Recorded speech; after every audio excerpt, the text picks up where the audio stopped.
Hey there, in today's video we are going to be talking about how do you get a grant.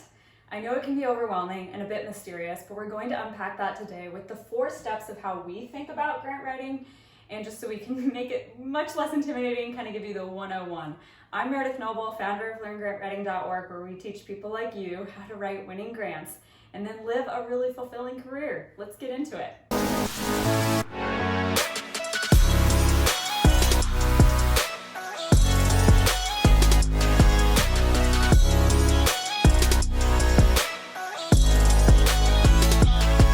Alright, so the first thing we do is always define the scope of work. And what I mean by that is that you want to be clear on what is your project. It needs to have a clear beginning, middle, and an end. And I know often organizations looking for grant funding are looking for operation funds, right? Like to fund salaries or the electric bill, etc. But even when you're doing that, try to think about how you can get, how it's unique so that it has this.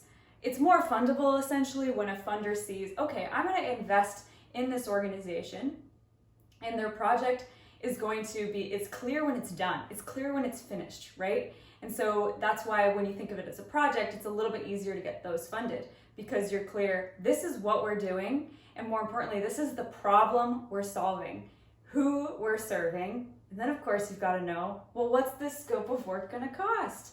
That leads to step 2, which is developing the project budget. So in the link below, I'm going to be linking to where you can get our free grant budget template. And then in this free mini course on grant writing and the 7 steps to grant writing, you can get a whole tutorial on how do you actually use this thing, right? Because it's not rocket science, but it sure is helpful when you know how to actually fill it out. But at minimum, you should be able to draw on the back of a napkin 5 to 10 line items of what it's going to take to get your project funded, right? What are the personnel costs? What are the equipment and the supplies? Is travel required, right? Thinking about those sorts of things and then drawing those out and getting a rough idea of what your project's going to cost. Are we talking about a $5,000 grant that you need? Do you need $50,000, $500,000, $5 million, right? It's a very different scenario depending on how much you need. So that leads us to this step. Decide on the 2 to 5 grants that you want to pursue. And you can't decide on how many grants you need to pursue until you know roughly what your project is going to cost. Now, this part of the whole process, in our opinion, is the hardest and most important. And we have a very unique way of teaching it. So we call it the funding strategy. And I'm just going to kind of map this out for you a little bit. So we think of it like a funnel. So at the top of the funnel, you're going to be researching, okay, what grants could possibly fund? My drawing is amazing. What grants could possibly fund this idea or this project that we need to have funded?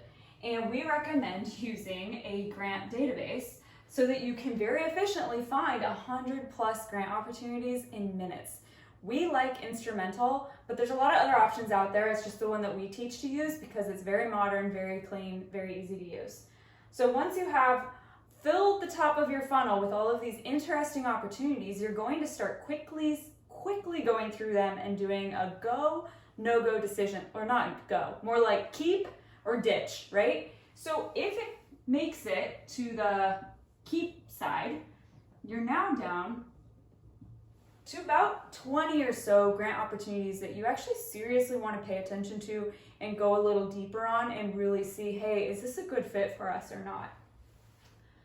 This is like its own topic unto itself, right? It's a whole module. So I'm trying to kind of keep it brief, but I am passionate about it. So I can kind of go on a little too long. But then when you're done, you're down to the 2 to 5 grants that are the most worth pursuing. And you've gone through a whole process that's very analytical and you went through a framework to decide and find out, well, what are these best grants that we should go after, right? The ones that you are reasonably confident you can win, and they've got a good return on your effort and investment in pursuing them. Once you know this, then we can go to the final step, which is probably what you were thinking of in the first place. All right, ready to write some winning grant applications. So we think about grant writing as a 7-step process, and I'm going to just write those out real quick to help you think about this, but do recognize that we've got a whole mini course where I go way deeper on this. All right, so the first step is preparing for success.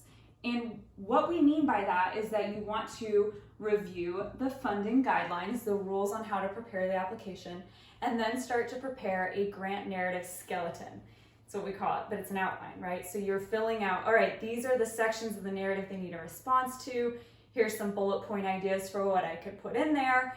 And you're just building the bones to this document, to your narrative, right?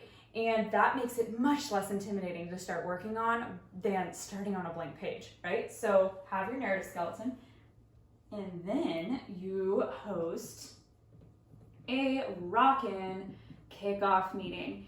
And the success that you will experience as a grant writer really hinges on this, how your project starts. So you're doing a lot of prep work before you're bringing a whole team together, and then when you do, you're rocking it as an absolutely amazing project manager and having just an amazing kickoff. Because then people are energized and they're ready to help you, and you're gonna need that because nobody can write a grant alone. Okay, then you are finalizing your budget. Now, you had a rough idea of what the project would cost in this step, but in this step, you're actually finishing it and really it's dialed, right? Like it's defensible and a funder is not going to have any problems with it. It's very clear where you got your projects from or your costs. Okay, then step 4 are starting to do attachments. So this is when you get those things going that take time, like often you need to submit a resolution with your grant application that states basically, yes, our organization authorizes submitting this application and that we would receive, we are aware, the board is aware we're applying, or letters of support. Those suckers can take a while to pull through, right? So you need to really be on it right away so you're giving people time to respond. So attachments can just take a little while, so it's good to hit those right away. Okay, then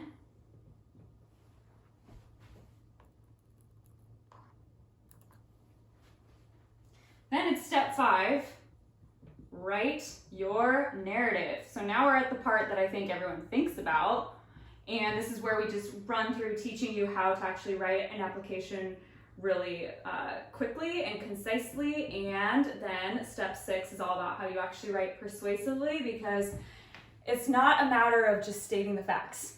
Your project is worthy, but so is someone else's. So you have to be very convincing and persuasive, and think of it almost as like a marketing proposal. And okay, we really have to convince them that this project is worth funding and it's urgent and it's needed now, right? So after you've learned about how to write persuasively, then you package and submit. So we show you how all the steps are related to submitting this application. Hopefully you can read my messy handwriting. That is 101, right? On how you go about getting a grant. Sounds like a lot of steps, doesn't it? But when you're clear on what you want to do, when you know what it's going to cost, when you've done the work to find the right grants to focus your energy on, and you're not shotgunning it and being super haphazard, I'm telling you, this last part is super easy and you can do it. So hope you found that helpful. Please drop in the comments section below any other questions that you might have. Be sure to check out those free resources that we're linking, because it's going to go way deeper than I can here, and I think that you'll like it. So hit the like and subscribe button if you dig this video, and we will be getting you one about every week so that you can keep learning grant writing and get all the little tidbits and nuggets that we are discovering as we go through this learning journey with you. Okay, that's it. Talk to you later.